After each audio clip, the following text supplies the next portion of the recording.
Your volume is super low now. There, it's probably good now, right? Yeah, yeah. Yeah, for some reason, whenever I turn on the stream, it messes up and goes super low, and I have to turn it back up. But That's anyway, thanks for everybody who's here right now. We're gonna wait for 8 o'clock, and then we will get the game going and host it up right away. nice. My co-caster today, I will let him introduce himself. Go ahead. I am Nobody You Know, aka Alpha Pro Mega. Now I'm in NMX, even though they're dead, as Handle It, and I'll be co-casting here with Brad. Look forward to it. It's gonna be great. Yeah, and give us a little bit of a background on your gaming and etc. Well, my first RTS was Dune 2 in 91, but I won't get carried away all the way back then. Yeah, no, I Uh, meant like your StarCraft rank and like what you've done in StarCraft 2. I didn't mean like your childhood playing Super Mario Brothers. yeah, man. But Dune 2 actually had 3 races like StarCraft, and that was like a 91 game. But yeah, I played in GSL Season 2 and 3 in 2010. I played in MLG, NASL, and IPL in 2011. And I continue to practice, but not playing as many tournaments now. Diablo 3 happened, and more more oriented towards having a more relaxed time right now. StarCraft 2 is too stressful to do for more than 2 years all the Yeah, that's for time. sure. That is for sure. Yeah, man.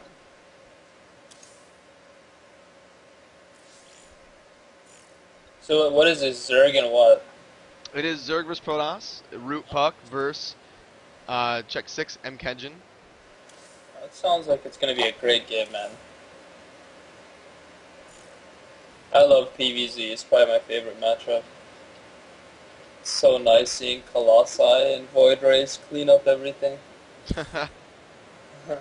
And what's funny is they both actually vetoed the same map, so Lol. Can't they not veto the same?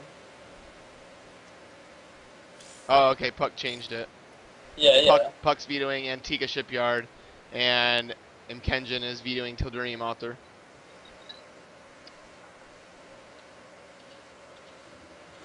Alright, cool. So we're starting on Daybreak? Yep, we are going to start on Daybreak for game Nice. one. And as soon as Puck adds me on this new account I had to use because my cell phone decided to break, I will. I actually got my cell phone working now, which is good. So and I have the authenticator downloaded, but I got to take the time to get it all set up and all that good shit. Yeah, and stuff.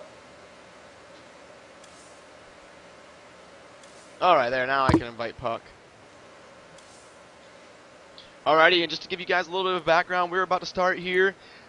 This is my weekly event hosted on Sunday night, and I do it for the FMA Foundation. You can see the link down there right below me, fmafoundation.org. This is going to be a charity event to help bring awareness to their cause, and also give you guys some good games to watch at the same time. And today we've got ROOTPUck versus xSixMkengyn. And we are currently in game and ready to go. This is going to be a PVZ for you for $50. The winner of this best of 7 will be taking home $50 cold hard cash. And both of them are sorry, I'm going to give Puck the stream link Both so of them, he are they Grandmasters? yes, they are both top 25 Grandmaster. Nice. This will be a legendary game then. So yeah, last week Puck was supposed to play against Suppy, and he could not make it at the last minute, so I had to replace Puck with xSixPerfect, and Hmm. Suppy was able to be the champion last week, and this week actually both players have expressed that they're extremely confident, No. and they both believe they're going to win 4-1. Wow. 4-1. Yep. I don't know. Uh, I think it might be like a 4-2 or a 4-3, man. Mkengyn, Mkengyn said, "I'm not even going to prepare for this match, and I'll still win 4-1." And then Puck said, because I always get a quote from each player for the artwork, and Puck was like, I would say I'm gonna 4-0, but Kenjin might be good, so I'll say 4-1. Kenjin might be good. I don't know. I'm just guessing here. And my co-caster is Nobody You Know, aka Alpha Promega, and if you see me on a weird account, I'm on FSG Handle It, which is one of Nobody You Know's old accounts, because my cell phone's broken, so I can't use my authenticator to get in my account. What a complicated I dilemma. know, dude, what a Let's joke. get the ball rolling. Literally 5 minutes before. Okay, both players are ready. Good luck, have fun. Let's get this $50 best of 7 PVZ on the road of 2 top 25 Grandmasters. Should be awesome games to watch for you. Who's your prediction here? What's your prediction for the series? Well, I'm really interested to see whether he goes Forge first or Nexus first, because that's the first big tell on this map on Daybreak. If he goes Forge first, he might be able to do some harassment with cannons, maybe delay hatcheries, or even force the Zerg to get roaches or something to break out. But if he goes straight Nexus, he's gonna get a nice economy, but he's got to get his wall up quick. Once we get through that point, we'll start seeing where they're going and can make better educated guesses about what's going to unfold here. Yep, for sure. I'm going to go ahead and introduce the players. Up here in the top right position on Daybreak is our blue Zerg, xSixMkengyn, who is the number 20 Grandmaster the last time I looked on North America. And down here in the bottom left position, playing the red Protoss, is ROOTPUck, who was the number 25 ranked Grandmaster last time I looked. And we are going to be seeing a standard Forge Fast Expand from Puck, given the pylon down there on the low ground. That's right. I'm going to get my sound adjusted here so that it's not too loud. Yeah, And that's good. Puck being the constant troll that he always is with the in-game chatter. Constantly chatting it up. I know. They're just going at it. Alrighty. Lord. Early scout moving in here for Puck, and I'm expecting a 15 hatch or a 15 pool to come down from MKengyn. That's pretty much the standard nowadays. Zergs don't even really bother trying to get that 15 hatch down because number one, usually a probe isn't going to let you do it, and number two, if you do go 15 hatch, a lot of times you open yourself up to just having cannons kill it. So Yeah, cannons, or even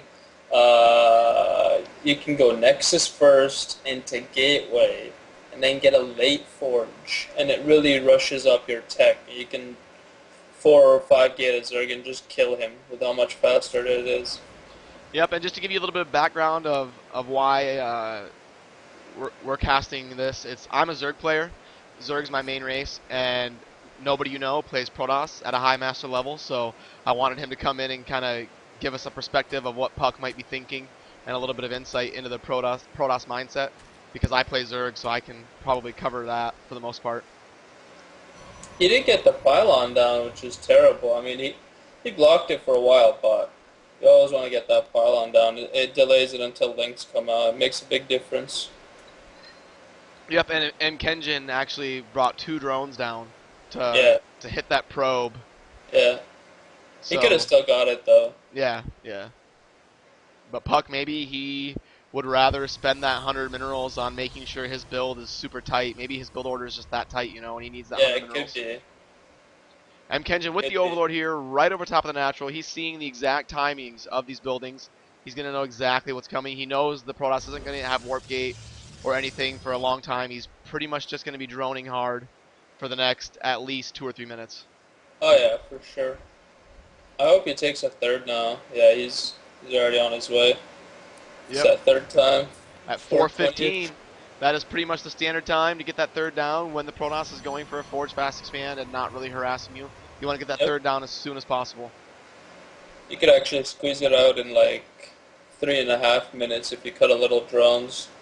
But I don't even know if it's worth it or not. Yeah, it's not. It's worth it just to get it at the normal time at 4:20 or 4:30 because you want the drone saturation to be. You want to be able to spend your larva anyway, Oh yeah, I definitely don't like when people have way too many bases, not enough workers. Now I like this this link spread here at the front. MKengyn is going to see any Protoss units that try to leave the base, and now he's actually going to move those over to the tower because he does not want to lose to Stalker Fire, which he anticipates coming out. But it's actually going to be a Zealot coming out first for Puck, and he is just spending all those chronos on probes. He is really confident taking this to the late game. He is not going to be chronoing out units, and he's saying, you know what, Kenjin, go ahead and drone. I'm going to sit here and probe. Yeah, they're both neck to neck on the workers, which is really good. That's how it should be at this point of the game. He should either start chrono boosting that forge regularly or start chrono boosting the gates and go in with like 5 or 7 zealots and just take out a base. I sometimes manage to snipe a base with like 4 or 5 zealots just because Zergs are so greedy. They don't have units in time. By the time like you're already there, they don't know what the hell's going on. Yeah, for sure. If we look at the work, yeah, 39 to 38 on the worker count, so pretty much dead even. This is going to be a very even game going into the macro style, and it looks like Kenjin using these overlords on the edge. I expect him to sacrifice a couple overlords soon here, at least one, so that he can see what's going on and really scout what the Protoss is up to. Yeah, I wish the Protoss would be using these zealots right now. He's got 5 zealots out already. Zerg only has 2 lings. And he's not forcing the production of any lings right now, but he's grouping them up, so maybe we'll see something happen. Hopefully he hits the 3rd base or something. We are seeing the Roachhorn go down at 7 minutes and 15 seconds, pretty much standard timing for Zergs. Yep. And we do see 5 Zealots moving out here for Puck. He's going to be hitting this 3rd, and I don't know if anything's going to be out in time for Kenjin. Yeah, he split up the Zealots, so 2 of them are going to get scouted. That's pretty bad, but I don't see the Zerg reacting yet. I think that hatchery is just going to die. He's just not going to have units in time. Like, if he just right-clicks the hatch after the queen, it's over. Yeah, that's perfect. Perfect micro. He should even put, like, 1 zealot on the queen or, like, start killing drones right now. Yep, he waited until the drones were surrounding him and then targeted them. He's doing it perfectly. Yeah, 5 zealots, serious business. How many drones just died? I think, yeah, 11 drones just died. Yep. And the hatchery is nearly dead too. 12 drones. That's really good, man.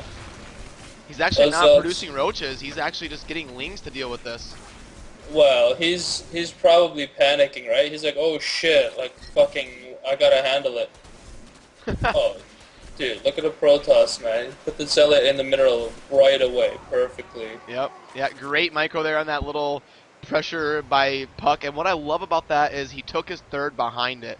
Yeah, that's how you gotta do it. That's how you gotta do it. And that's a really fast 3rd, too. Like, most people start their 3rd at, like, 9, 10, maybe even 11 mark. That was started at, like, 8 something. Yep. Puck doing a great job keeping the Zerg occupied and then taking his 3rd behind it, knowing that it's not going to be harassed during that time. And he does have 2 cannons even right there. So he is secured and ready to go. He's also got a lot of force fields. He should get more pylons, though. And he needs to force field immediately. Yeah, those are good force fields. Very good force fields. Yep, he was able to save all those sentries, not losing one. Yep.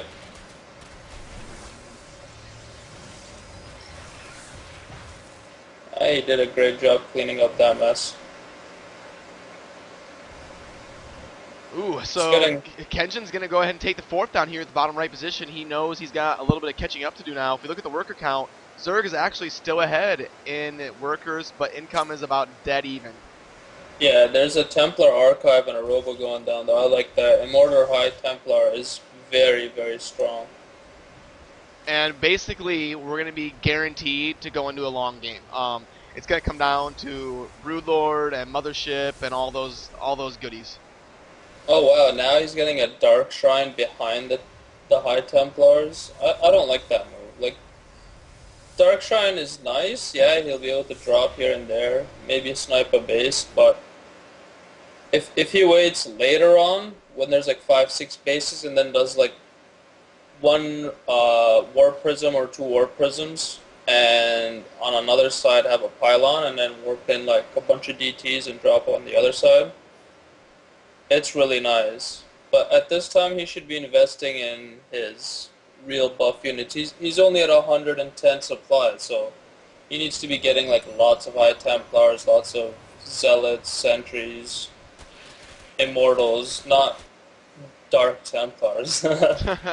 Well, they can be really good to harass, you know, expansions, but a lot of times Zergs are smart enough to either have an Overseer or a Spore Crawler at every base. Yeah, but once he tips his hand, he's not going to be able to pull that trick out of his bag. You know what I mean? So if you pull it out like way later when the Zerg is like, no way, this is going to happen, or like it's so overdue it'll probably happen, it's whatever. But when you pull it out early, then for the rest of the game, the Zerg is going to be prepared. This Zealot harass is doing great damage though. It got the infestation. Yeah, pit. getting that infestation pit is massive. Yeah. Now he's bringing in DTs. He's got to split up the DTs. Oh, they got fungled. I knew it. I knew it. Split up the DTs. Oh, man. Oh, Great job there by MKengyn. Yeah. Don't tell me he's going to lose the War Prism. It's carrying something, too. That War Prism's got a Zealot just sitting inside. He's keeping the War Prism there. He's actually still warping in units there for some reason. He's killing all the infested terrors. Look at this. He's still... He should just make a few Stalkers so he can reach the infestors. And he's going to get that War Prism out of there still. Yeah. He should just get War Prism speed. MKengyn was just getting a little bit greedy, sending his units out there a little bit too soon and kind of giving up on that attack. And the DTs are going to kill the main! Oh, they're going to kill the base. You can't even stop it with Fungal now. It's too late. Oh, man. Oh, and there's another thing going on at the third base. He's got Zealots. No wonder he was so preoccupied. He's got another War Prism dropping all kinds of shit at the third. Oh, no. MKengyn just lost his main. Wow, dude, there's a third War Prism. And we've got Grey Werewolf saying, just give Puck the money now. Is Puck gonna be the one that backs up the talk? I don't know. It's now remember, losers do get to pick the map for the next game. So if MKengyn does lose this game, he's gonna be able to pick the map that he's most comfortable on for the next set. You know, as much damage as he's doing, he could still come back. Like, he's not in good shape at all. But if he splits up his army properly, he that's loses really his natural.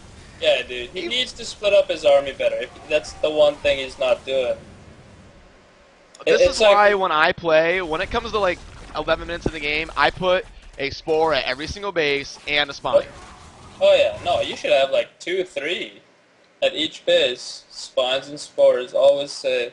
Because if you're always safe in your economy, you're never going to lose the game. Though the hatch just finished, it's going to die again to a load of Zealots. Oh no. Dude, it's going to just barely die. Wow. I can't Dude, he microed and he reduced the damage on the Zealots. Oh, dude, all I see is just bases dying from War Prisms. That's all I see.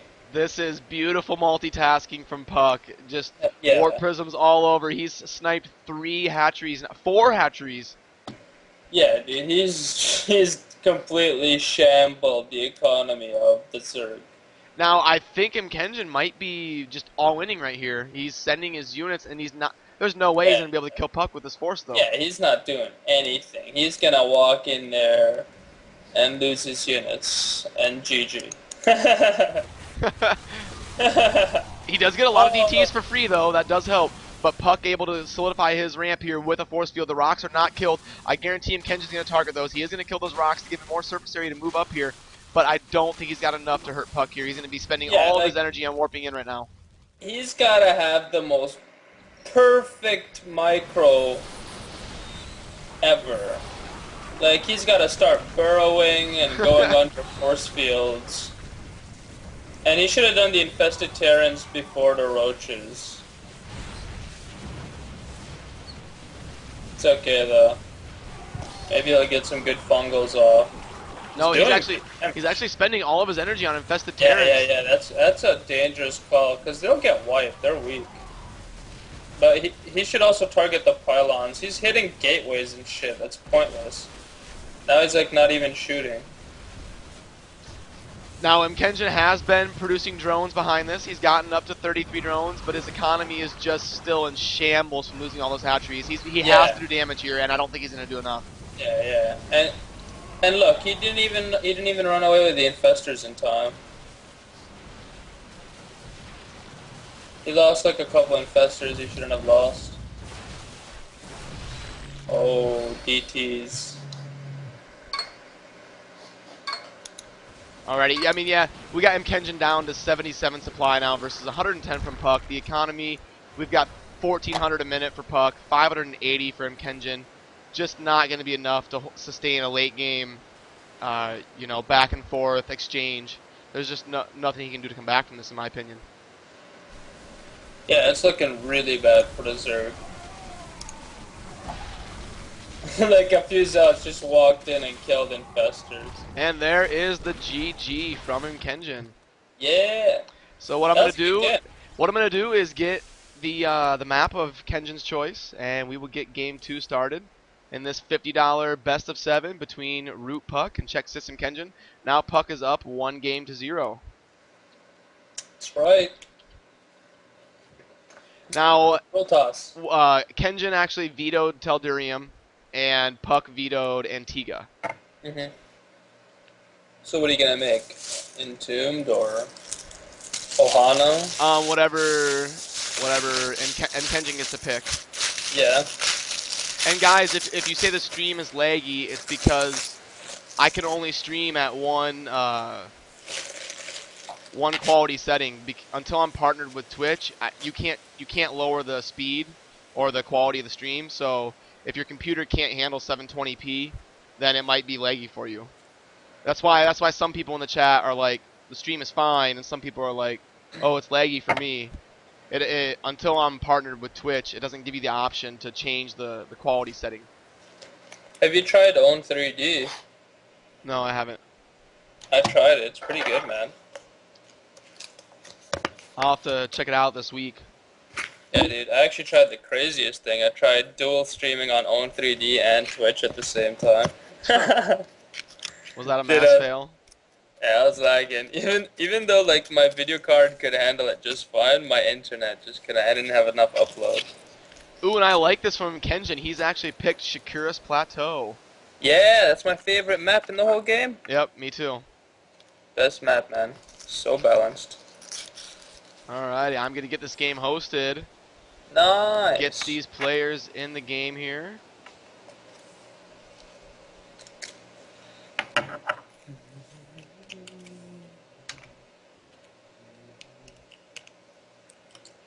Alrighty, let me get Puck moved up here. Okay. As soon as both players are ready, we will get it going. And Kenjin's asked 1 sec, please. 1 sec to make a baby and come back. Now on Shakuras, I don't know the actual stats for PVZ, but if you feel Pretty like sure Protoss favored. Just if the Zerg can get 3 bases and not die, he'll probably win. Like a 4th base, especially on this map, will really solidify a Zerg's position. But as the Zerg is taking his 3rd and 4th, he will probably just die. Like Protoss will kill a Zerg during that window almost always on this map. well, it's so easy for Protoss to get up to 4 bases on Shakuras. Like, and the thing about Shakuras is there's not multiple avenues of attack. It's just the one middle convergence. Yeah, So it's really easy for Protoss to kind of section off the battlefield with force fields and just kind of smash their army into the Zerg army. And it makes them really high DPS. I always pull them to where the tower is, and then I use the cliffs to my advantage. Oh yeah, the cliffs on Shakuras really changed the battle. Oh yeah, it's huge. We will see if Puck is not AFK. Like a Ben doggy. It looks like we finally have a viewer saying MKengyn's gonna win. Uberism predicting that Kenjin will win. Most people have been unanimously saying Puck is the better player and will win. I do want to point out Kenjin is actually rated higher on ladder. I know ladder doesn't really mean much when it comes to a best of Yeah. 7, but Kenjin is actually the higher rated ladder player, number 20 Grandmaster. Puck is number 25. But in game 1, Puck had superior multitasking and he was able to handle multiple battlefronts compared to MKengyn kind of getting thrown off. Oh yeah, dude, he had 3 war prisms literally killing him everywhere. All right, to introduce the players for you, down 0-1, playing the blue Zerg in the top left position is xSixMkengyn. And now currently with a 1-0 lead in this best of 7 is ROOTPUck playing the red Protoss down here in the bottom right position. The map is Shakuras Plateau, and that map has been picked by MKengyn. Since he lost game 1, he got to pick the map for game 2, and this was the map he selected. So with him being this is the first map that he got to pick because game 1 I just hosted on Daybreak. I didn't ask their opinion. I just hosted it on Daybreak because a lot of people feel like that's like the most standard map, you know. Yeah, it's a So very balanced map. so I hosted the game 1 on Daybreak, and then I let the loser pick from there for the rest of the series. And so this is the first map MKengyn picked. So he's got to be feeling confident on this map, and this has got to be his favorite map, I'm assuming. I think I think Shakuras Plateau is the map that's been around the longest out of all the maps that are currently on the ladder pool. I think Tal'Darim Altar might be old. No. No, No, I think no, it's Shakuras not. was like from beta, wasn't it? No, Shakuras came later on. But you Like, remember how I remember. Shakuras used to have the rocks in the back of the base? Yeah, and you could just walk to each other's bases. But this is the MLG version, so I believe it has to be cross spawn. You can't both spawn in the top position or both spawn Well, in the bottom position. it was never like that. You could never have vertical positions on any version of Shakuras. SC2 Hyper is saying that Metalopolis is the oldest. Yeah, is Metalopolis back in the pool? I don't think Metalopolis is in the ladder pool right now though. Yeah, I think they took it out right now. They have Metropolis right now. And we see this game compared to game 1. Puck actually gets that pylon down here at the natural, so That's huge. these 2 drones for MKengyn are not contributing to the economy, and that's big when you only have 16 workers. Yeah, he should be beating up those drones. Maybe even throw down a gateway. Now Puck is actually going Forge first and then into the Nexus. We see some Protosses nowadays get greedy and go Nexus first. Being a High Masters player, what's your opinion on going Nexus first? I think Nexus first is probably the best way to go. However, if you, for some reason, delay the rest of your build by accident, you micro probe too long, anything that you shouldn't be doing, then you could just die straight up to just lings walking in if your cannons are not up in time. Yeah, and a lot of Zergs are pretty much the standard play for Zerg is to get those 4 lings out. We don't see Zergs getting 2 lings anymore. We see them getting 4. Actually, I think in the first game he had 2 lings. Did he only get 2? Yeah, in the first game he had 2 lings, remember? And then he walked in with 5 zealots versus 2 lings.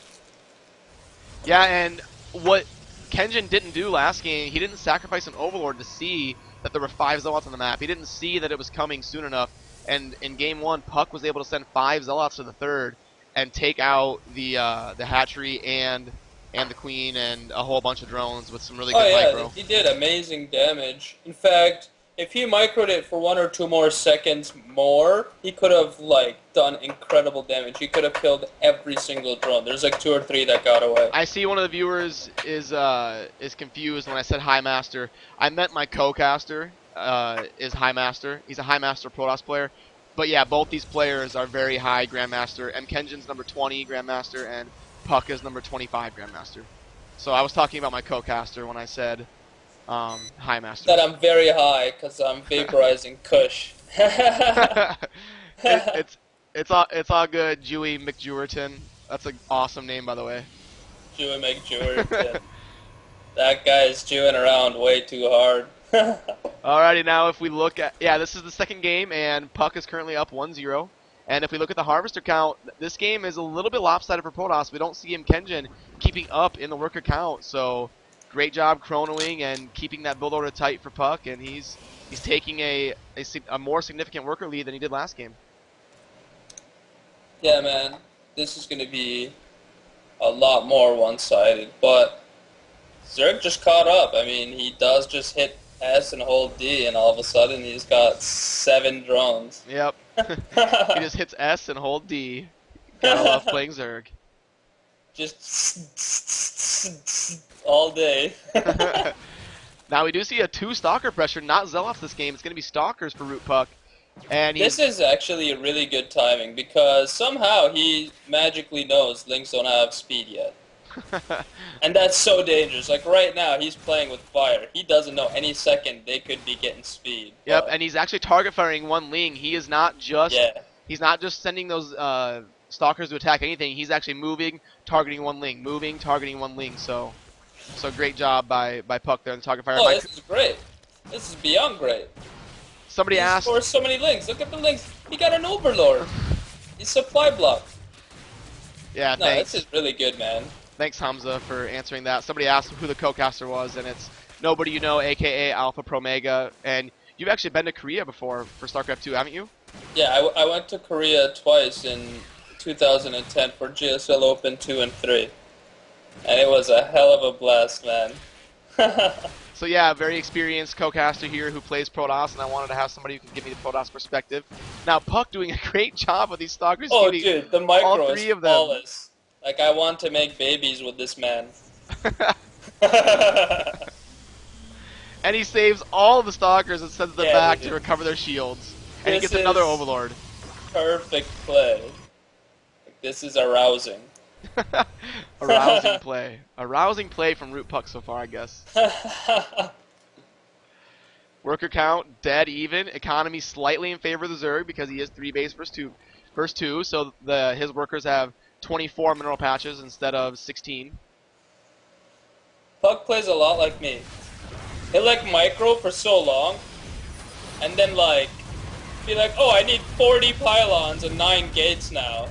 Now But this is a big win. This is a big win for MKengyn. He actually was able to surround a ton of units out here with the speedlings, and there was only 1 sentry with it.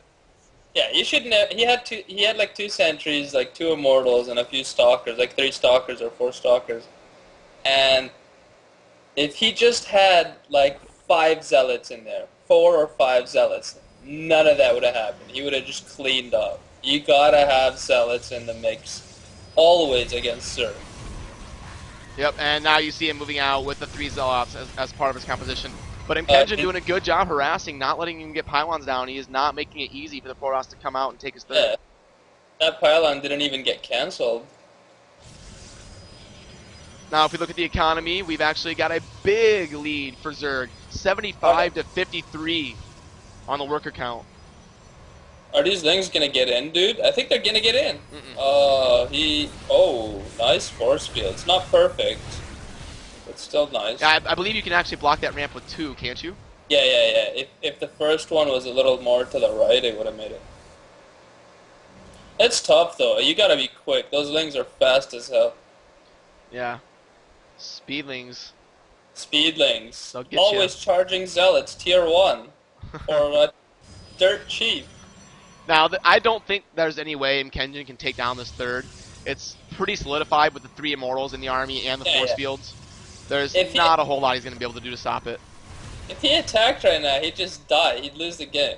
Yeah, There's no way. You can't Even push into with the 4 immortals and all those force fields. This has got to be about 15 force fields here. Oh yeah, he's got plenty of force fields and guardian shield energy. And if you are just joining us, this is game 2 of a $50 show match between ROOTPUck and xSixMkengyn. ROOTPUck currently leading 1-0. In a best of 7. Oh, and catching a lot of roaches for free there. He gets about 3 or 4 roaches absolutely free of charge. Yep, 4 roaches for 4 force fields. That's a pretty good deal. Yep. I'd take it. Money for energy is always a good trade. Always a good trade. Unless it's Storm, and you killed like 1 Ling. Now that is true, that's true. It's a good point. Yeah. We've got Puck actually pushing up here to the third, and a counterattack of speed. Oh yeah, he's gonna do damage. Now is Puck gonna go back? Is Puck gonna go back? He should fire straight into the natural. He needs to hit the natural now. There's no delay.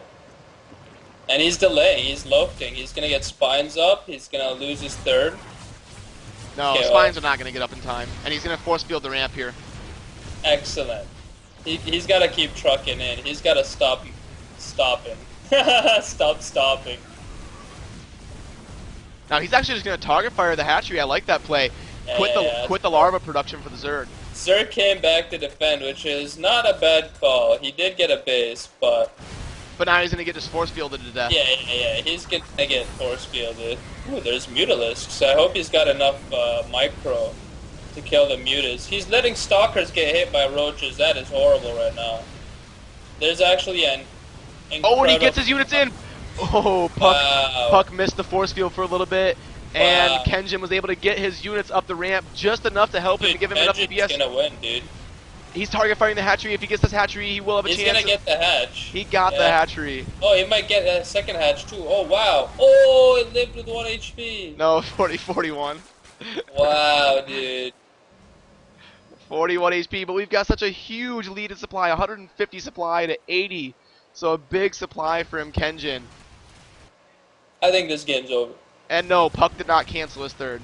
If you were asking that. He got it. Yep, he came in with the Orb Prism and got the hatchery, so that was a good job, but it's still going to be 2 base versus 2 base right now, and a huge Army League and Mutas for supreme map control for MKengyn.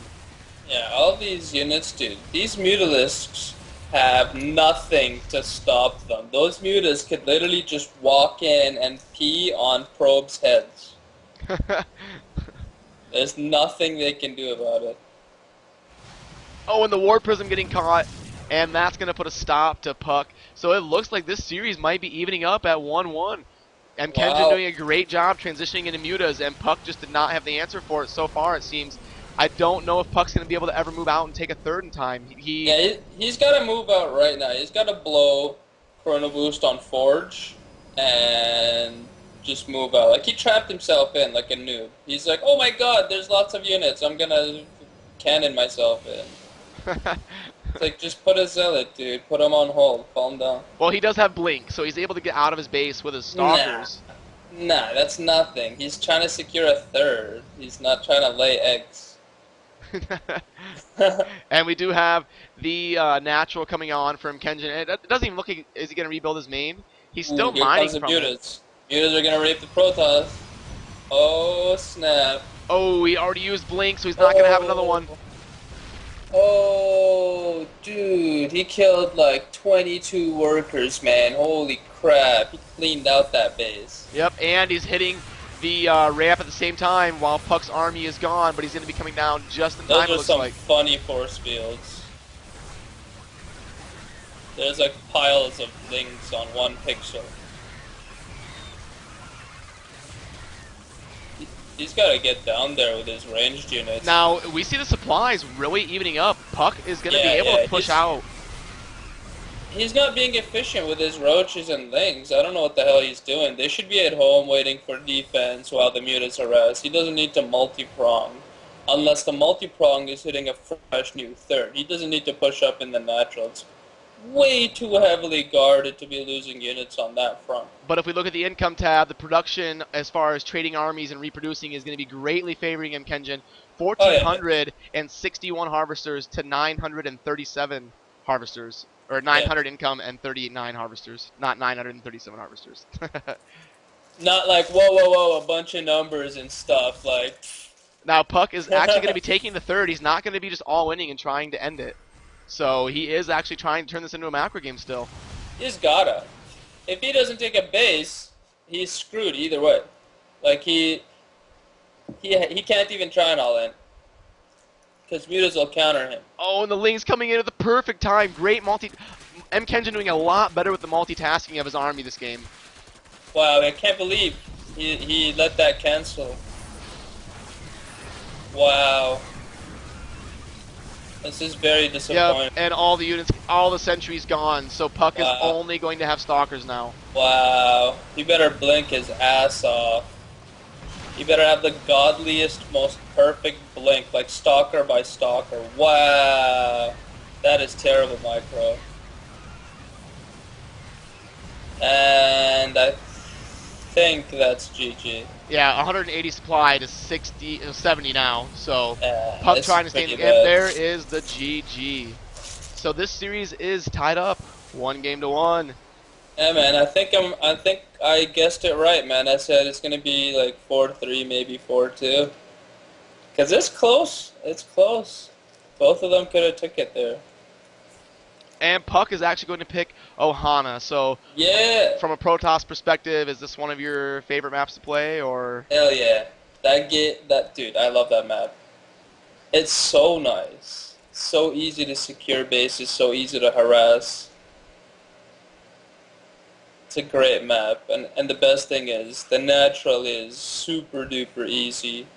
As long as you watch your rocks, you're not gonna die.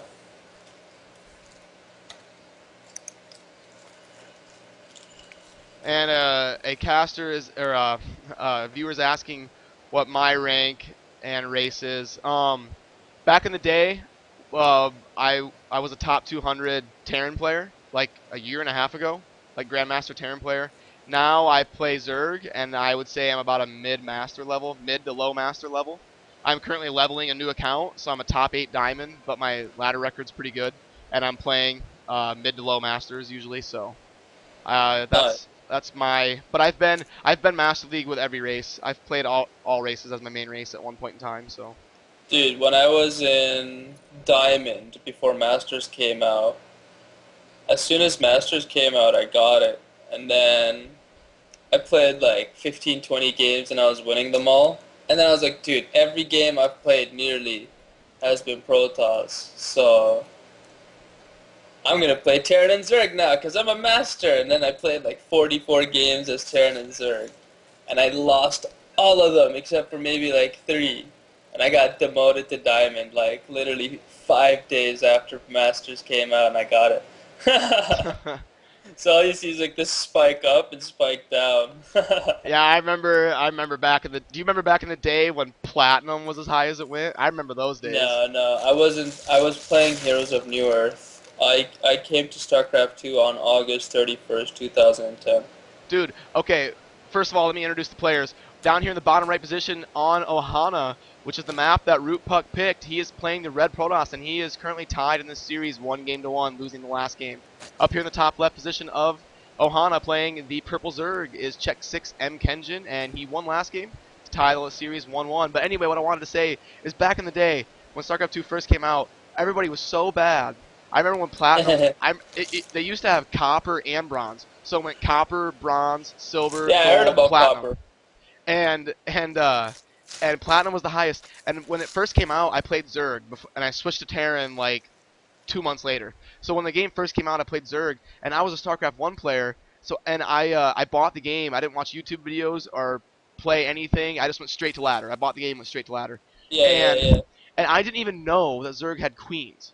So I just played the game without spitting larva, spreading creep. I didn't do any of that stuff. If I needed more larva, I just built more hatcheries. And I actually got top 8 platinum back then without even using queens.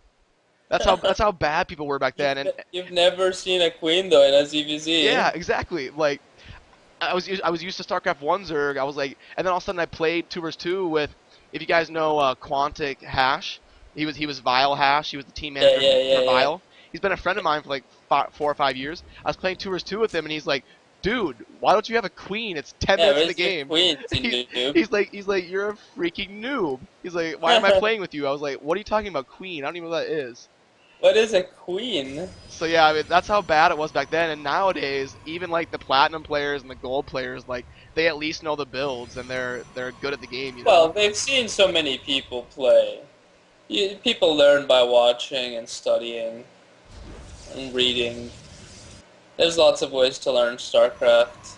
Not just experience, but my favorite is experience. Like, when I first got the game, I logged in. I played like 3, 4, 5 campaign missions, and then I was like, this is boring. I went online. I played 2 practice matches, and I was like, this is too easy.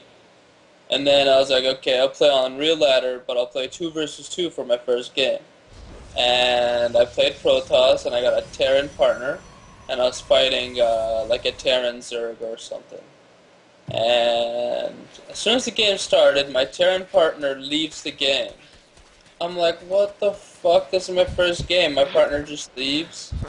Like, what am I gonna do right now? And then like 5 minutes into the game, I'm like, whoa, I can move his units and use his buildings? Holy shit.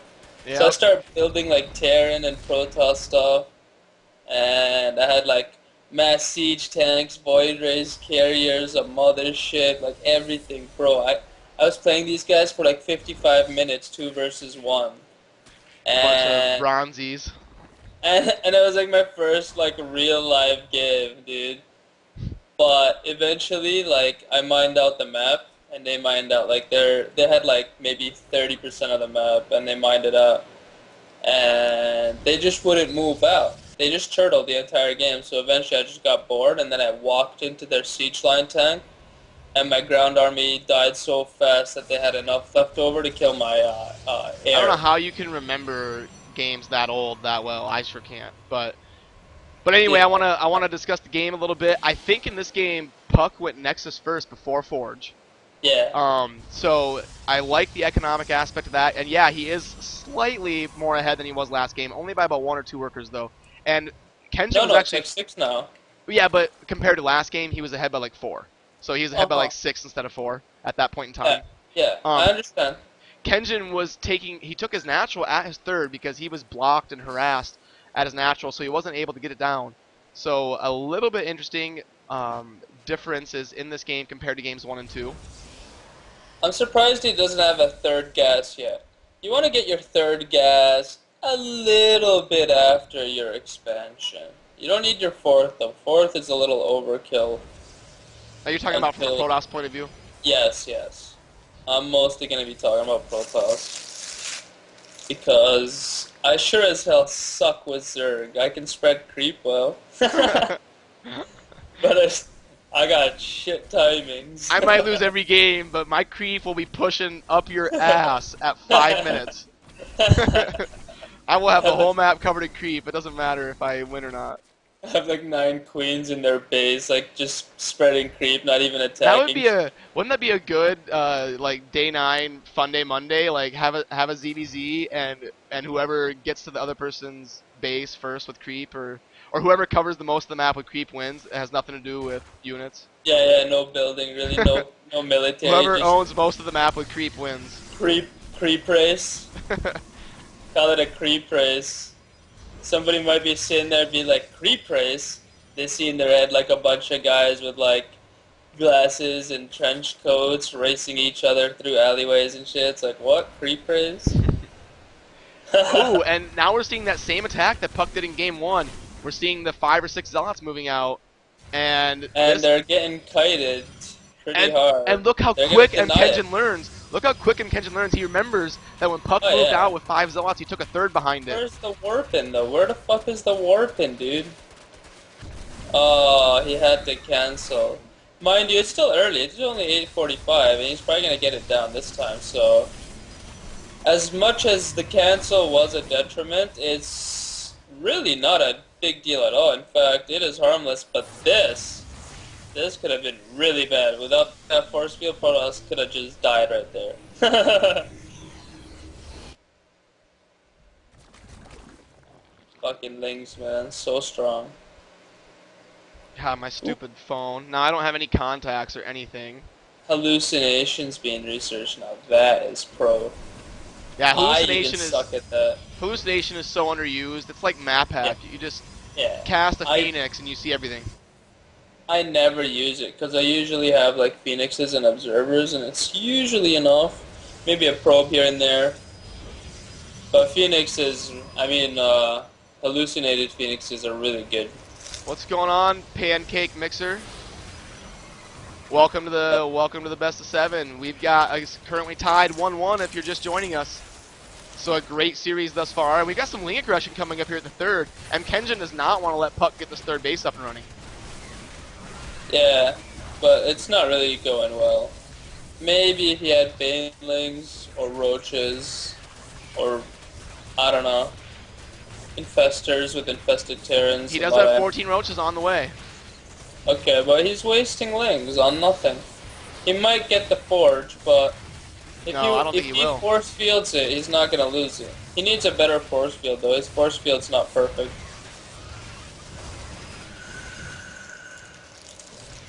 I think that... Yeah, he's got to cut this out. What a waste of lings. Let's look at the units lost. Yeah. Protoss lost 2 units. Zerg lost 52 units. Get out of here. 1,000 resources lost more.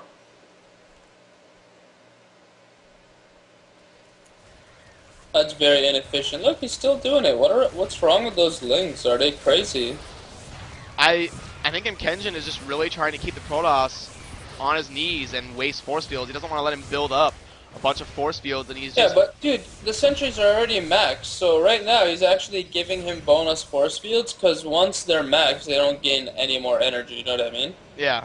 So he's actually doing Protoss a favor. He's like, here, have free lings, and keep efficient with your force fielding. Yeah, and MKengyn has not yet taken a fourth behind this, and he does have the money to do so. Oh, big blunder there. He's got four in that extractor on the right. And we do see a War Prism harass coming from Puck at the main here again.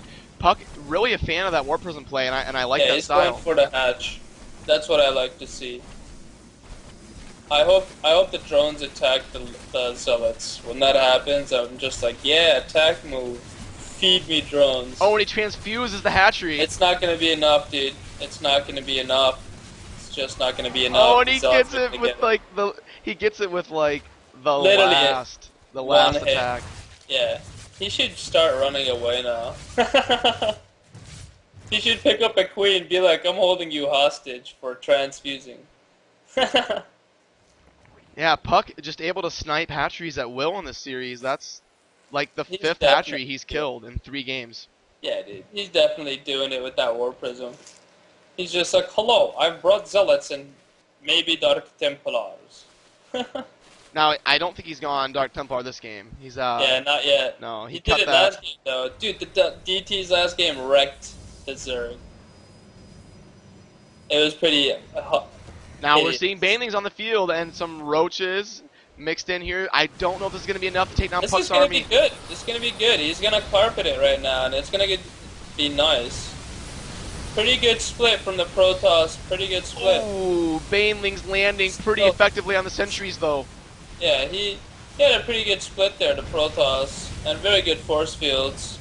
That baneling needs to land already. There's like a stuck baneling. Yeah, there needs to be much more reinforcements here. I don't know where the Zerg reinforcements are. It's definitely not enough, though. He needed to micro that better. He should have kept microing towards his new units instead of just sitting there auto-attacking. Now, Puck's army is actually way bigger than the Zerg, and he does have Blink, so he's able to just come up here and attack this third and blink away. This is going to be hairy. He might lose that Immortal, maybe a few Stalkers. I think Puck's fine, though, because he's got that War Prism. He's going to be able to warp in the Immortal with the War Prism. It's got 1 HP, dude. It's got like no red. It's got like a dark shade of red. Yep, 4 HP on that Immortal. Lol. What a pro. Guy's just handling it like a boss. He should microload Zealots.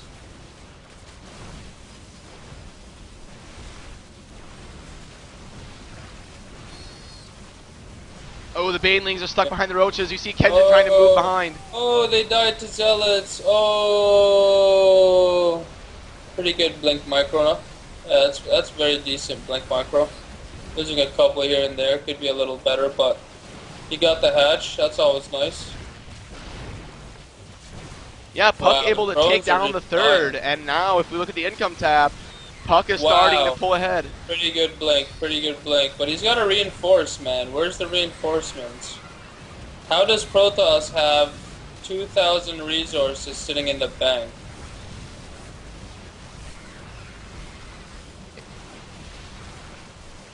Pretty good blink still.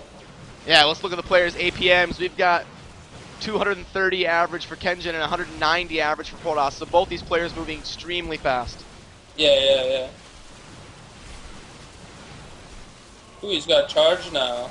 Oh, he Ooh, blinks up. he just blinked up. That's too dangerous. Puck's gonna He's go gonna for it. He take blinks up. losses A here. bunch of roaches reinforced, and I think he He's might be gotta able to take start on these microing his stalkers. blink now. He's gotta start blinking his ass off. Nice blink. Very nice blink.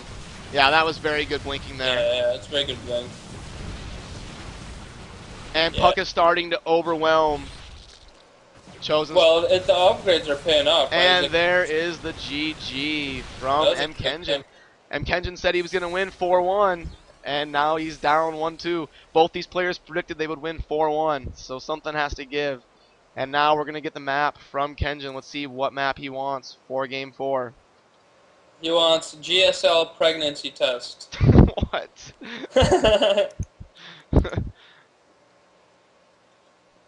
Alrighty, so in that game, it just came down to Kenjin really wasted a lot of units. He wasted Yeah. like 1,000 minerals of units and Yeah. really didn't kill anything except for force fields.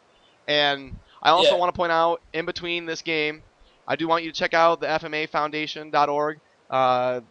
They're a great company I've been working in association with to bring awareness to their cause. What they do is they help families with loved ones that are terminally ill, give them money to help cover bills so they don't have to go to work during that time.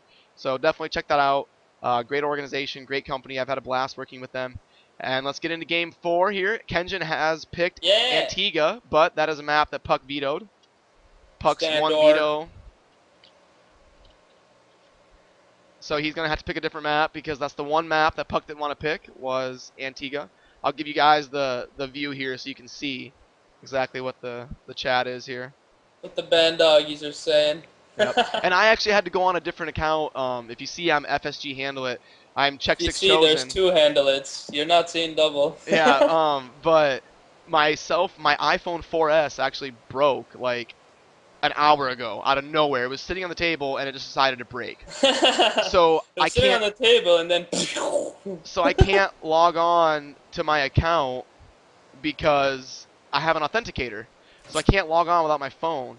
And it looks like Kenshin is actually picking Taldarium. Now that's a little interesting. I thought Tal'Darim was vetoed. It was vetoed by Kenshin. So yeah, so if MKengyn vetoed Tal'Darim, how can he pick Tal'Darim now if he vetoed it? Like, what? I'll let him do it because it's not something Puck vetoed. So I mean, if he wants to pick his own map that he vetoed, I don't really care. Like, that's fine. I don't mind, but I don't know. In most tournaments, It's fine. they don't do that. It's cool though. Like, whatever. Who cares? I'm just surprised. Like, Yeah, oh, why I would don't he want that map. veto? Why would he veto? Maybe he's learned something from playing Puck. Yeah, maybe that's what Maybe it he's is. like, okay, after a couple games, now I think I'll be okay playing on Taldarium. Yeah, I'll tell you what it is that he's thinking. He's saying, okay, I need a map where it's harder for a Protoss to take a third and a fourth, and easier for a Zerg. And this is the best map for that. He just said AFK, no? Yeah, I think he's just trolling me. You think he's trolling you for real? You think he's that much of a band doggy? Dude, I party with Puck at MLG, and he trolls nonstop. That's all he does. What a band doggy. I don't think I got him to say one thing serious. Like everything No. everything out of his mouth is a troll comment. Well,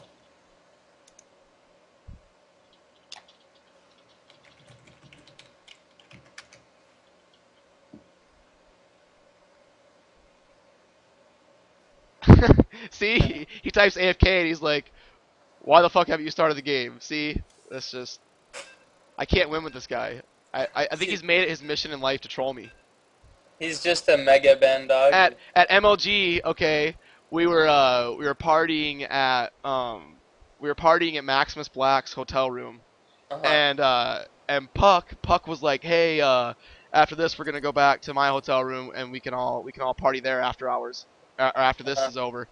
And so like we're walking behind like Puck, and then he just like goes into his hotel room, like, and doesn't even let us in or anything. Like there's like 8 of us that were following him, And we were like, Yeah. okay. So then the next day, so I was like, whatever, we'll just go party at my hotel room. And so then the next day at MLG, he's like, dude, where'd you go? You were supposed to come party with me. I was like, dude, you left us outside. And he's like, oh yeah. Like, Oh yeah, I'm a douchebag. no, no, he's a cool guy. I had fun hanging Yeah. out with him. He's a cool guy. But Yeah, let I me could introduce tell the players. We've got, sorry to interrupt you, I'll let you finish after I introduce the players. Up here in the top left position of Taldirium Altar playing the Blue Zerg is xSixMkengyn, who's currently down 1-2. And down here in the bottom right of Taldirium Altar is the Red Protoss, which is ROOTPUck, and he's currently up 2-1 in this series. Taking the last game down in pretty convincing fashion because Mkengyn was wasting a lot of minerals on Ling aggression and roaches that really didn't do anything except waste sentry energy, and Puck was able to get his third up, even though he had to cancel it once. So, Yep. as you can see, my drink is empty, my voice is dying, so I'm gonna put the camera on you. I'm gonna go get a refill. Move your camera. I want to make sure it's working. Okay, there, it's following you. So you take over for like 45 seconds and talk about kind of what you expect Protoss to do or whatever, and I'll be right back for you. All right? Don't miss me too No, I much. know, I won't. Alright, so we got standard, standard, standard, and standard, standard. That's about all I really need to say about this game right now. Other than the fact that it is standard to early pool on this map if you're a Zerg. So, Protoss just saw it not too long ago. He's trying to react. It's a good call getting the second pylon. I really like that move. It's protecting the cannon. Very nice. But I would have gone with a gateway because it covers more surface area. The third pylon is definitely overkill. I would have got a gateway for sure. But this cannon here, as long as he micros his probes properly, will come up. He should continue producing probes, so he stopped for a second, but that's okay. Yeah, he's fine. He's fine. He's handling this like a champ. He just needs to throw down a gateway right now. That's the most essential thing. And from there, he can go dance, make babies, have absolutely nothing to worry about. Make zealot babies. I think that's like the only... Actually, Dark Templars are technically like biological. What else is biological? Protoss, not really a lot. I think only like 1 or 2 units.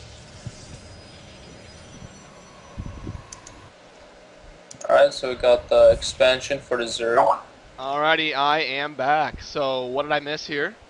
You missed a fuck ton, because he went early pool, and he attacked, and he built cannons everywhere, and he handled it with probe micro. Are you serious, or are you trolling me? He didn't lose any probes. Are you at serious all. or trolling me? Do I look like I'm fucking Puck? What's wrong with you? Yeah. Yeah, you're a band dog. What pool did he go? What pool did he go? Did he really go like 10 pool or something? Pretty sure he went 7 or 8 pool. Oh, he did? Yeah. Pretty sure it wasn't 6, but maybe it was 6 and then he droned. Okay, now we've actually got Ling's able to kill this gas, and Puck placing that cannon off. What you want to do is place that cannon at a place where it'll cover both your gases. It is actually possible to do. Yeah, you gotta turn on your hacks. Yeah. Now we're actually seeing some cannon harass coming from Puck, and I love this move. I don't think this Overlord's gonna spot anything. Oh, he's gonna see it. He does see it. He's not gonna be able to do anything about it. It's coming up either way. Like, that is going up. He needs to throw down 1 or 2 more pylons, start laying down. Well, it doesn't matter if the cannon on the low ground gets up. It's the cannon. It's the high. You can't give them vision, but now he has vision. So yeah. Now it's damage time. he's got to get the queen. He's got to target the probe. Yeah, he's gotta get the pro. He got the cancels. Oh, the Overlord is getting shit on. No, he'll be fine. He'll get the Overlord out of there. He nearly lost it. It was like 3 shots away from death, man. Yeah, good. Queen Imba, lol. Yeah. Queens are Imba. I don't know why they buffed them. They're like the cheapest, most efficient unit in the game. It was funny when I I saw Dustin Browder walking around at MLG, and I have to talk to him. So I walked up and had him sign my mouse pad, and I was like, I thought hey, you were gonna say he signed my mouth. I was like, no, what? no. So back then I played Terran still. Like this is a couple Yeah. months ago. I just recently switched to Zerg, and I was like, hey, I really appreciate your work. I just wish you wouldn't have buffed Queen so hard. And he was like, well, to be honest with you, we've discussed keeping the Overlord speed buff, but reducing the Queen range back down to 3. Yeah. So back then he said they were at least discussing that the range of the Queen was a little bit too much, Hmm. but I haven't seen them ever say anything about it ever since then. So I think I think the Queen range is here to stay at least till Heart of the Swarm comes out. Yeah, yeah. The game is pretty balanced. Yeah, and what I always tell people is when the game isn't balanced, it's not really an issue of the races, it's an issue of the map you're playing on. Like like usually there's a map that's Terran favored or a map that's Zerg favored or something like that. It's not usually the game itself, in my opinion. I think a lot of times it comes down to the map. Yeah, that's why you gotta design the game and the maps to fit together nicely for all three races. You know what I mean? Like I remember back in the day, this was viewed as the most imba Zerg map. But now how the metagame is switched, Zergs feel like they're entitled to that third It's base at 4 minutes, and you can't do it on this map. So now Zergs always veto this map. But actually, like a yeah. year ago, this was Zerg's favorite map. Mhm. I agree. That's just how the metagame changes, and it changes what maps are good for what races even. So it's Yep. kind of interesting. Now we've actually got Kenjin producing some spines here. He's scared of some Protoss aggression, and it looks like Puck is just going to be kind of sitting back and taking a third. Unless he is going to push. Oh, he is actually going to push up here. He loves to be Zealot, Stalker, Aggression, and taking a third behind it. And I kind of like that style.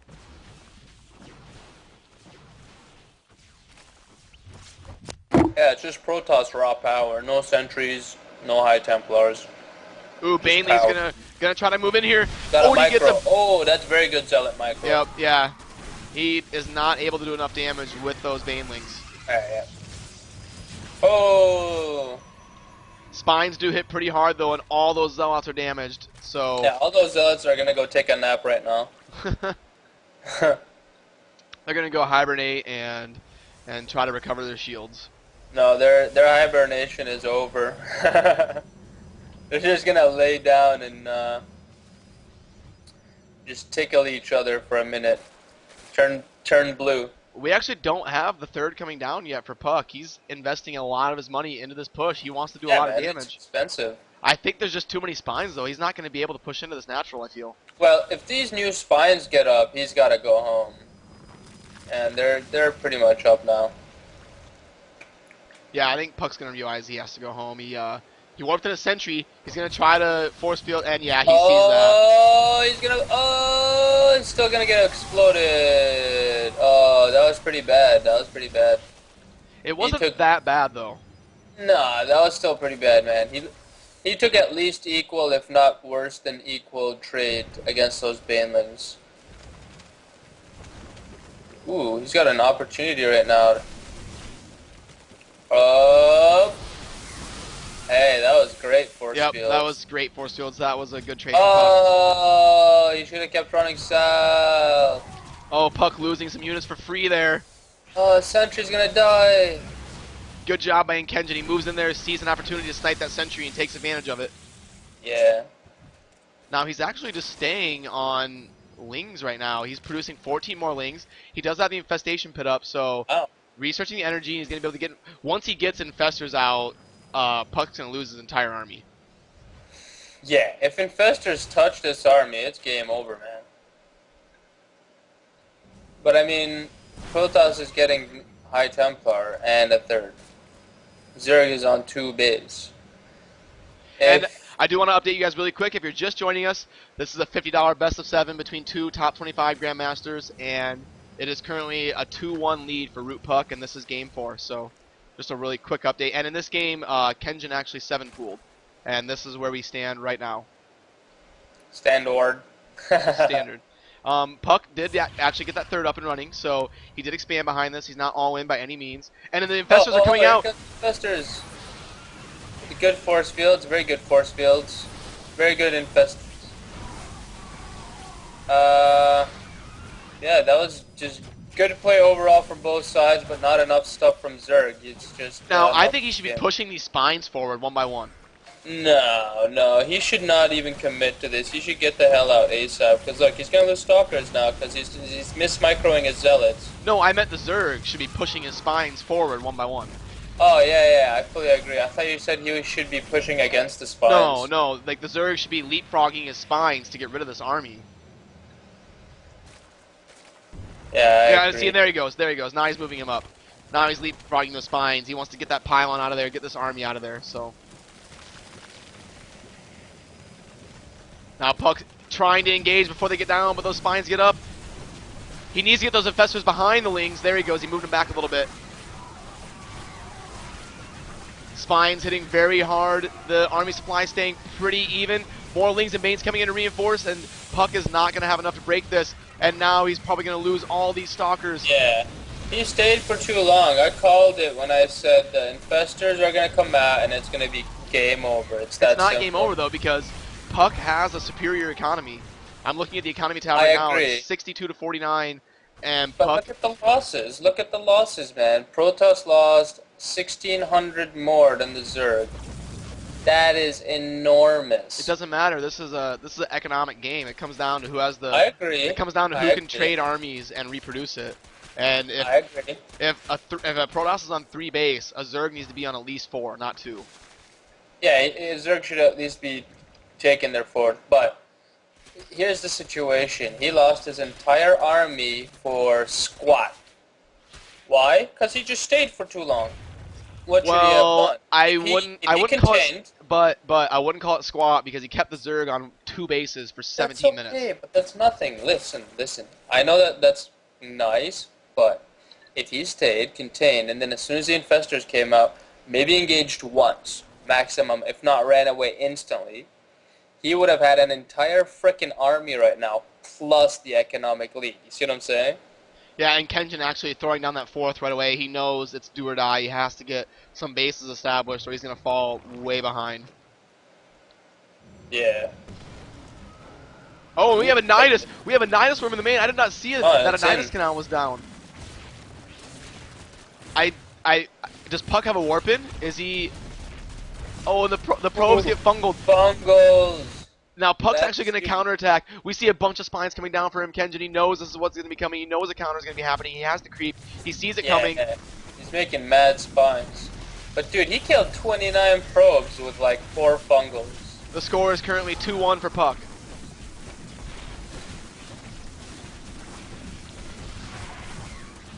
He's about to finish Storm, but if you look at the units, he doesn't even have any High Templars. Now, He Puck should has cancel. lost his main.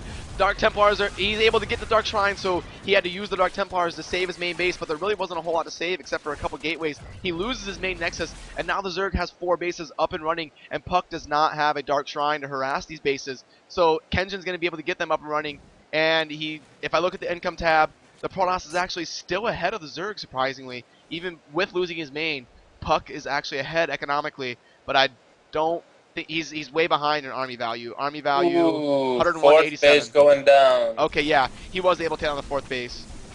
Yeah. I thought Kenjin was gonna have a little bit more production than this. Nice, he got charged. I hope he runs away right away and like, pushes together with the rest of his army. Attaboy. Axel Toss. Yeah, I'm working in association with FMA. They are Family Oh, we Medical got an Assistance. engagement. We got an engagement going on here. This is so bad for the Protoss right now. He's got gonna to have split to up the engage. Zealots. He's got to split up the Zealots. If he doesn't split up the Zealots, he's gonna die. Yeah, losing a lot of Zealots there, and really Yeah. he only killed like 5 or 6 Lings with like 10 Zealots. Yeah. No, you can't play with just Zealots, bro. Even if you have charge, it's not gonna cut it. You need all the toys. You need your Colossi, your Archons, your Sentries. You gotta have all that stuff.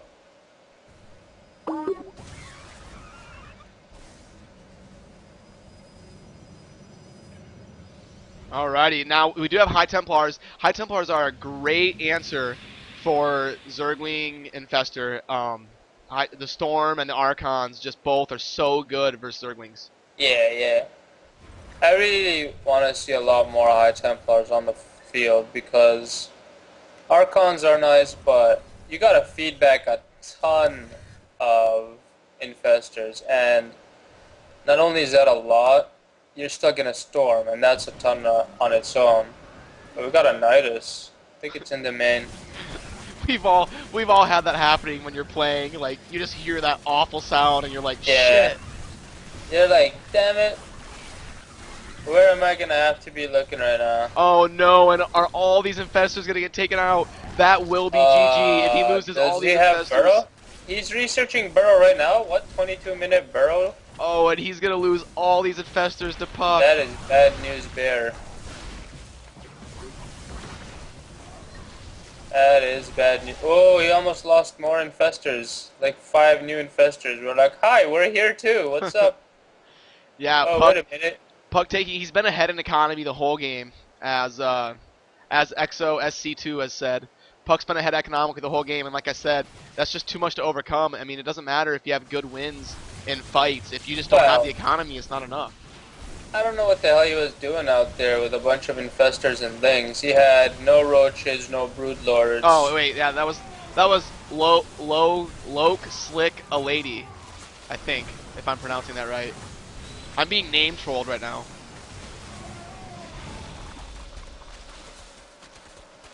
What the hell is he doing? Kill him. Don't waste the Archon.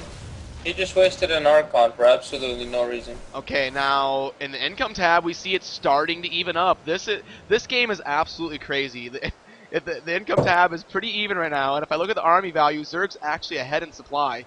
So this, and he targets down. Yeah. This is actually getting a little hairy. This is getting dicey for Puck. As soon as I thought that Puck was pretty much going to solidify the win here, all of a sudden, I'm telling you, man, he lost a lot of units.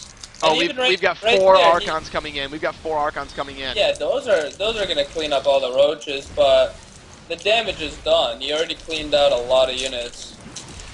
Zerg always loses units, except for this queen. This queen's just lost in the woods. I don't know, man. I still think Puck's gonna win this. I say Puck will win just because of how many times. Oh, and the drones are gonna get caught. They're all. Oh, this is game over, man. Game over. Oh no, I can't watch. They're all gonna get roasted by Archon Splash. Oh. Oh, he sees it. He sees it barely in time. 4. Let's see how many total workers killed. 46 by the Zerg, 18 by the Protoss.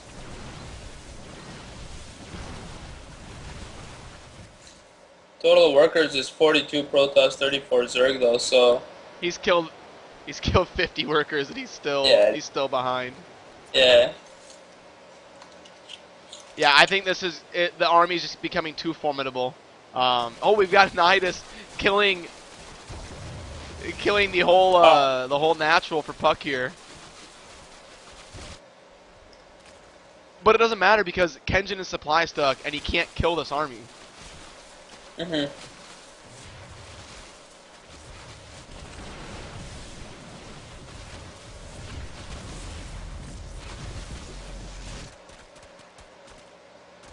Oh, typical base race situation. Yep, we are going to. It's going to be. I can't believe he's leaving, dude. He's not cleaning out the base. What's wrong with this guy? We've got 3 Zealots just chilling over here, and we've actually got Kengyn taking this base. He brought drones through the Nidus. He's actually coming in to take Puck's main. Nice. But I don't think that Kengyn can beat this army head to head. This is way too strong from Protoss. Oh, and he blinks, targeting down Infestors. He does have Burrow, though. The Observer? Where's the Observer? Oh, good fungal. You need better fungals. Yeah, it's not going to be enough. Puck is way too ahead in supply now.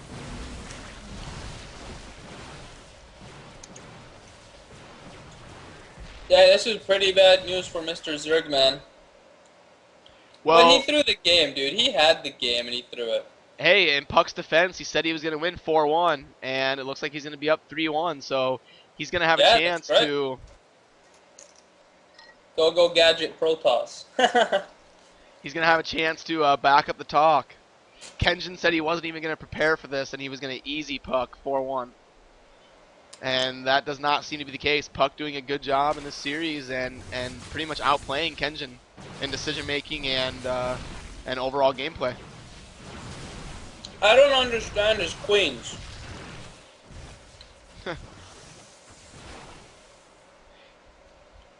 Yeah, I mean, Kenjin, he doesn't know the economic state of Puck, so he's trying to hold out hope and trying to see if he can get some money fungals and win a battle versus the Protoss army, but I just don't think he has enough units to take it down. He's getting good fungals, but it's not going to be enough.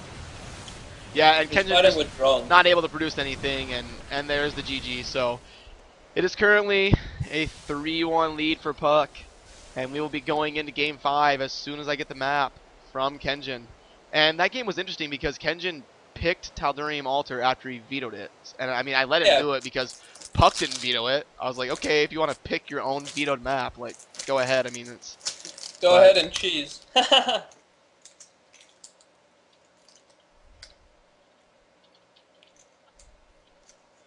But yeah, Puck predicted he was going to win 4-1, and he's currently up 3-1. So showing some promise there, and for who's gonna back up the talk, it's looking like Puck has a good chance to do it.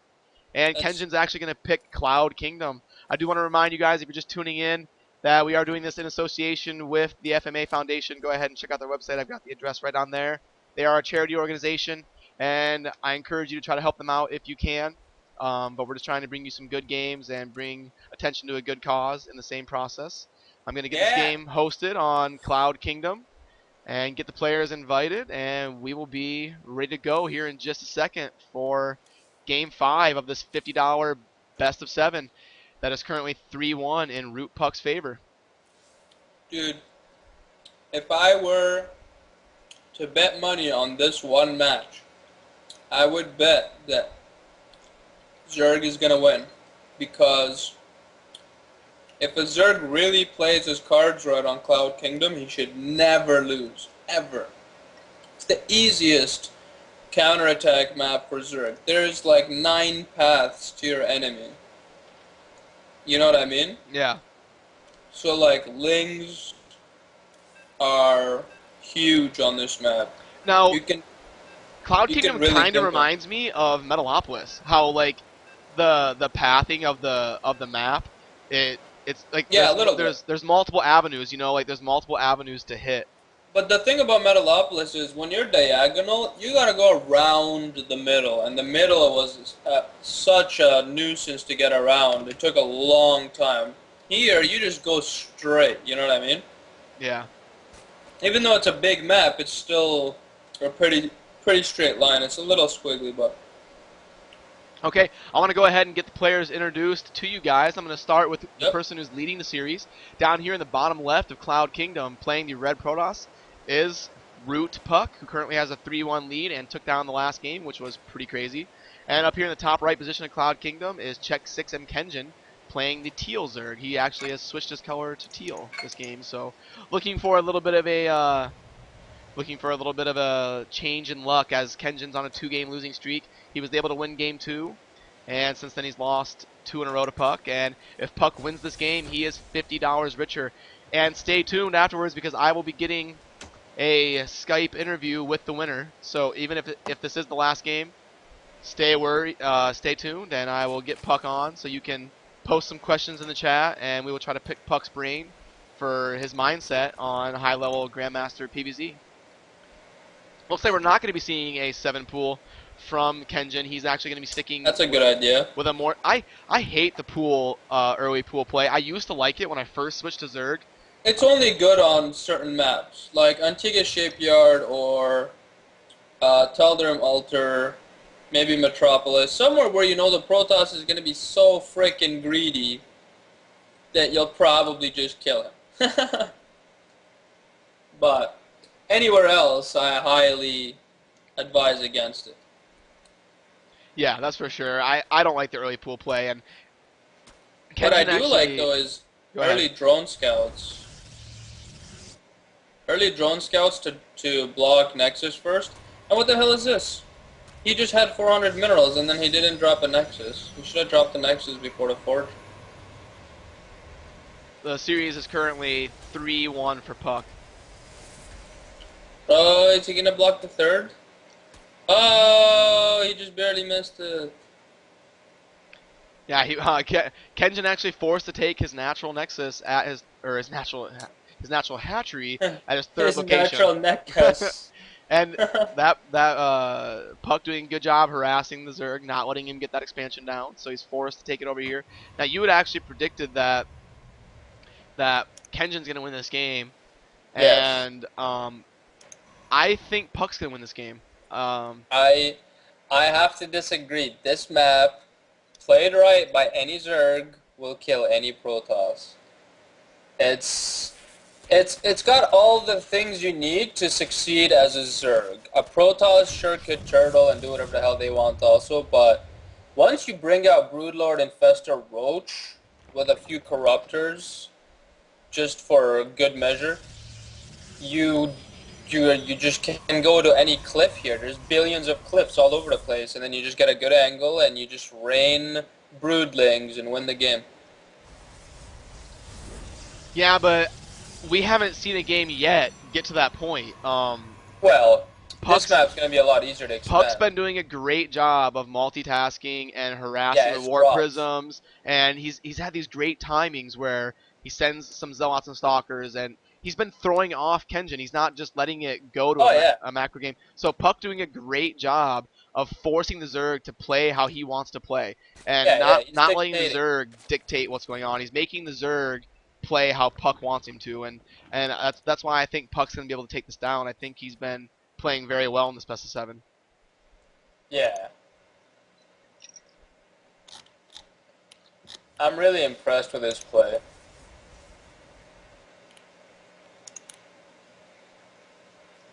Now, both gases coming down at the exact same time for Kenjin.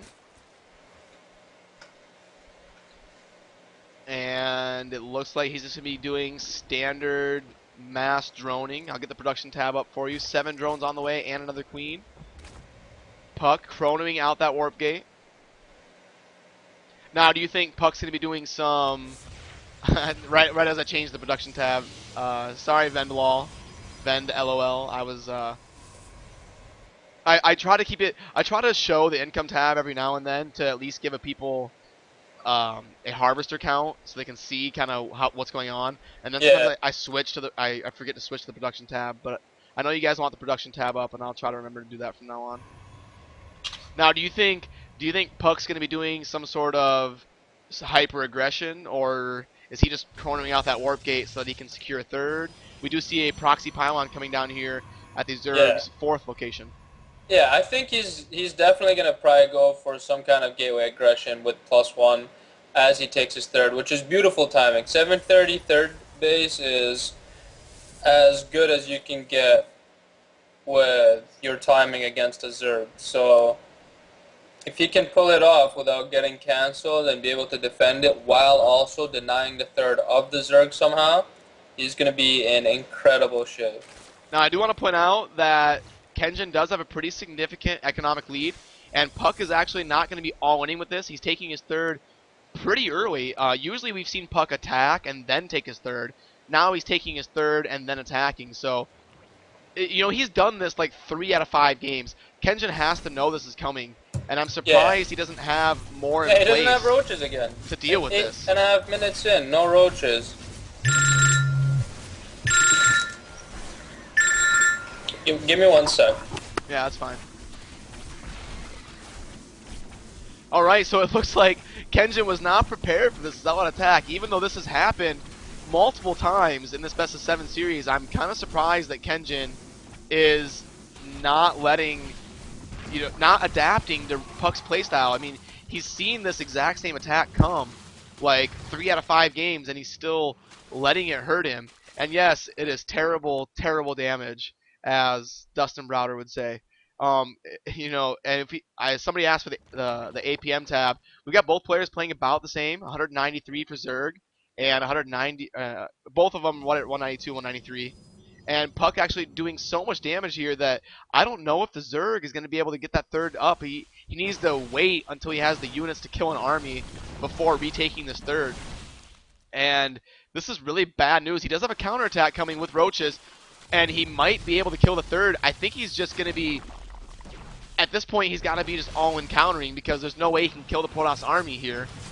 And he's going to lose his natural, too. So, yeah, I mean, Kengyn has pretty much just surrendered this game to Puck. There's no way he's going to be able to come into the natural because Puck's going to have force field and cannons. So, you know, I don't know why he started producing roaches at 9 minutes into the game. I mean, you know Puck has been hyper aggressive on your third base, and he's been doing these zealot rushes and attacks at your expansions. He needed to get his roach production up a lot sooner, and that's going to end up costing the game. So, or at least get some spines up. I see a Weebot saying Zerg should have played defensive. I mean, yeah, another avenue you can go is getting spines up at your third and just defending. But you know, Kengyn played like, I'm only going to drone, I'm only going to play economically, and you know, it ended up costing in the game and the series because now Puck is in such a commanding position. He's going to be able to move out and take a third whenever he wants to, and he's going to be $50 richer, it looks like, unless Puck really makes a mistake.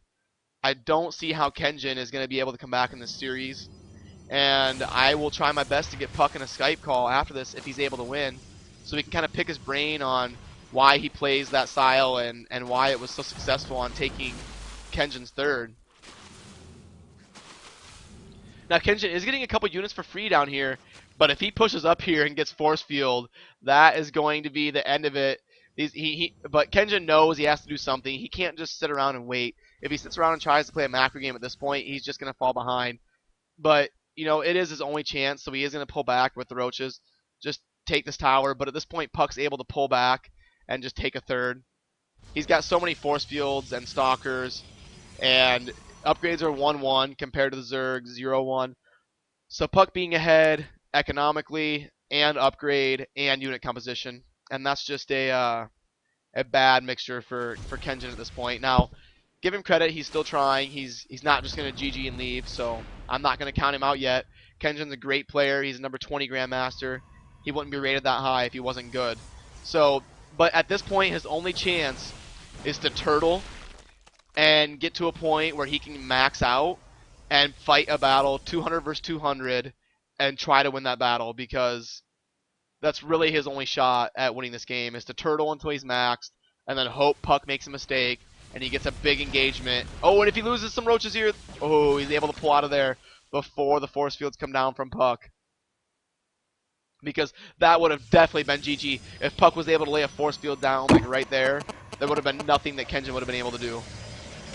Hello, hello. What'd you do to your mic? Is it bad? It was like making a high pitched noise for me. Okay, is it still going on? No, it's fine now. Oh, I just turned it on. Oh, okay. And we actually, Puck is not going to let that happen. He's not going to let this game get to a point where the Zerg is able to get a bunch of spines up and kind of play defensively. And Kengyn's saying, let's do it. And does he have blink? Oh, he nearly has blink. Does he have an observer? Where's the observer? Observer. Yeah, this is Kengyn's only chance. He knows it. So he's trying to engage and then heal. Hey, he's doing a little bit of damage, but I think he's taking around as much damage, so it's not too good. Oh, he might get a stalker here or something. Oh, this is bad for the roaches now. Oh. This is really nice burrow play. I like this. I don't know if he has enough, though. It's... Wow, this is great burrow play. It's not perfect. He could be burrowing, like, group by group, but... And we see in the production tab, where is the observer, though? I would have... Yeah, it's here, it's here. Yeah, okay, he's got the observer here. Okay, I was looking for it. I knew it had to have been here by now. Yeah, it was being made when he first engaged. Yeah. Now, the supplies are actually fairly even. And the Yeah, but that's army, bad for the Zerg. Zerg should always be higher than Protoss. yeah, and the army supply is way in favor of Protoss. So I don't know if there's Yeah. enough that Kenyan can Same do with here. the workers. Protoss is up in everything, man. Why is he still burrowed? He's got an observer. It's very good burrow play still, I'm not gonna lie. But maybe a little bit too long of a burrow there. Get him! Get him! Oh, and Kenyan actually fighting this off. He's like, yo, roaches are OP, didn't hear? I'm kind of shocked. Kenyan is doing a great job of holding this off and actually staying in this game. You know, like I said, he's a good player to obviously be with the record he has on ladder. He's But getting carried away. yeah, he's getting carried away. He can't push into this. He's gonna lose all of his units. He has to pull back. He lost so many roaches for free there. He got way overzealous with those. He's got +2 weapons. Oh, and I love Puck's warp prism play. I just love how he uses those warp prisms to constantly harass. It's so sick. He got the queen too. What a band doggy. Yeah, the hatch is down. Yeah, scoops up 4 zealots like a boss. Standard. Now, Kenyan losing his natural is really bad news, obviously. Super bad. not to state the obvious, but Kenyan, I don't know if he's gonna all in at this point. He's sending a lot of roaches out. He's mega pissed. He's like rawr. Yeah, look at this. He's like, no, I'm going home. Now, the fact that Kenyan hasn't retaken his natural yet, he's probably about to take it. Yeah, I mean, he's got 300 minerals, but he keeps spending it, so... Yeah, he's hungry for roaches. He's like, they're so cheap, I can eat 400 a day. Ooh, there's an observer there. You gotta quit burrowing when there's an observer there. And actually, Puck coming in with a counterattack. And he's just gonna go straight for the hatchery. He might be able to get it. It's gonna be really close. He needs to use the drones. Kenyan needs to use the drones to help. Go back to the battle. Okay, I'm sorry. I'm trying. I need 2 cameras so I can watch both things happen. Yeah, he lost a shit ton of roaches. That's what you missed. Puck is able to take the 3rd down. Of course, he snipes the hatchery. It was very close though. Dude, the Zerg is dwindling. Protoss is higher now. Zerg should be higher. But I'm definitely the highest. Oh my gosh.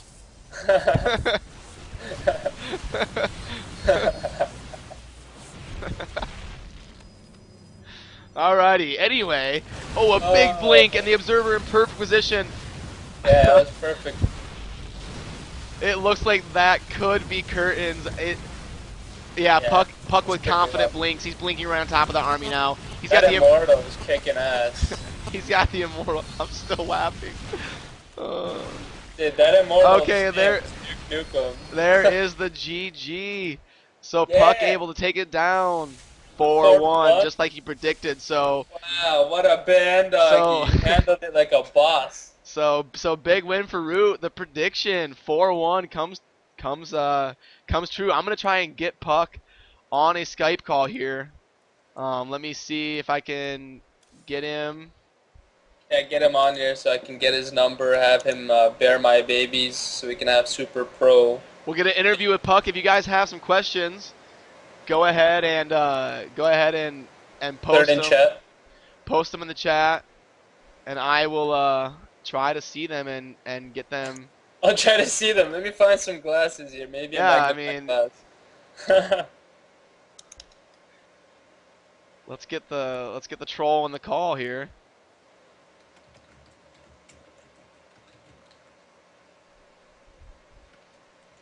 Yo, Puck Daddy-O, are you here?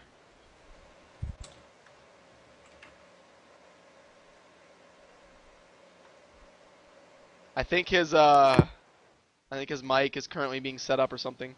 Hello? Hey, what's going on? Not much. So you predicted 4-1 and you actually pulled it off. How'd you feel about that best of 7 just in general? I don't know. I didn't really prepare for it, so. Okay, so I I just want to imitate what his quote was. So I just want to say this when I What do you mean? won. You didn't imitate what his quote was. You didn't even see his quote. You said you were gonna win 4-1 before I showed you his quote. That's true. That's true. You troll. Anyway, I wanted to ask you. I saw that you were playing the style where you would send Zelos to the third and take your third base behind it, and it's something that he never really was able to respond to. He kept.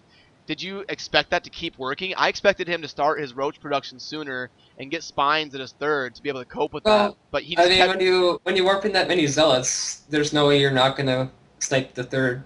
So Well, if he starts producing roaches at like yeah, 7:30, but they don't really produce roaches until they know something's coming. yeah. Okay, so that's They something. should though. It's always The, good to have a the few. thing about it is I didn't like he didn't he killed my scouting probe, and then he didn't scout around the map anymore if I was actually gonna push out with something, and that kind of cost him the game. Yeah, and the game you lost. You want to give some insight into some of your Oh decision shit! making? I forgot that I lost the game.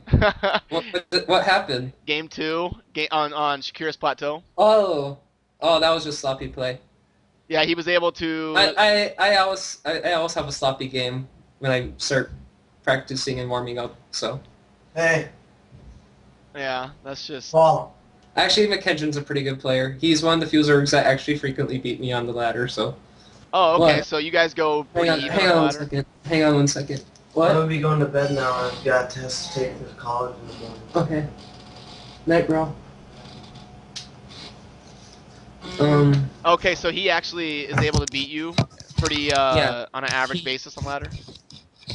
Quite frequently. Like I usually don't lose PvZ, but when I'm playing my like how I if I'm playing good like I should always do, I like never lose PvZ. So So do you consider PvZ your best matchup? yeah, by far. Oh, okay, cool. All right. I'm I'm a, so it's weird that you predicted you'd win 4-0 versus Suppy, but 4-1 versus Kenjin. How do Oh, you usually I do? originally predicted for over McKengen too, but But then you said, well, he might be good, so I better say 4-1. yeah. Well, congratulations. You were the one who backed up the talk. You both predicted 4-1 and you were the one that did it. So, props Well, on thank that. you. Props on that. Thanks for showing up and playing. It was a good time. I had fun casting it. I Yeah, me know too, man. I know your roommate went to bed or whatever, so it sounds like you're trying to be quiet, so I don't want to keep you too long. Yeah. I'll let you get to your business, but congratulations on the $50. You have anything you're gonna buy a new headset or anything with it, or are you just gonna put it in your checking account? Probably just put in my checking. I thought last week I told Suppy to take a really hot girl out on a date with that $50. Nice. So you should do Oh. the same. I'll think about it. I live in North Dakota. They're hard to find. Oh, you live in North Dakota? You live kind of close to me. I live in Nebraska. Oh, nice. I think we talked about that at MLG though, at Maximus Black's hotel room. Yeah, I think so. All right, brother. I'll let you go. Congratulations, and make sure you get me your Well- PayPal so I can get that $50 Well- sent to you. Thank you. All right, take it easy, man. GG's. Alrighty, that was with ROOTPUck, and thank you guys for tuning in. Hopefully you click the favorite button and follow this stream. I'm going to be doing a lot on this stream, hosting, whether it's in-game clan wars with Check Six, or practice sessions, or coaching sessions, or ladder games. So go ahead, feel free to contact me via Skype, Team Liquid, whatever. I'm Chosen Brad 1322 on Skype. So hopefully you follow the stream and get in touch with me. Thanks to FMA Foundation for supporting this. Make sure you check out their site. The link is right down there below my webcam. And thanks to my co-caster for showing up and making me laugh. Standard. And having a good time with me. So Yeah, man. continue to support Puck. He's a cool guy and a good player. Same with xSixMkengyn. And just thanks for tuning in. Hopefully you guys enjoyed it. Feel free to leave me any feedback in the thread. Anything I can do better for you. Yeah, thanks for watching. I'm gonna set the stream to off, and we'll see you soon. Thanks. Cheers, brothers.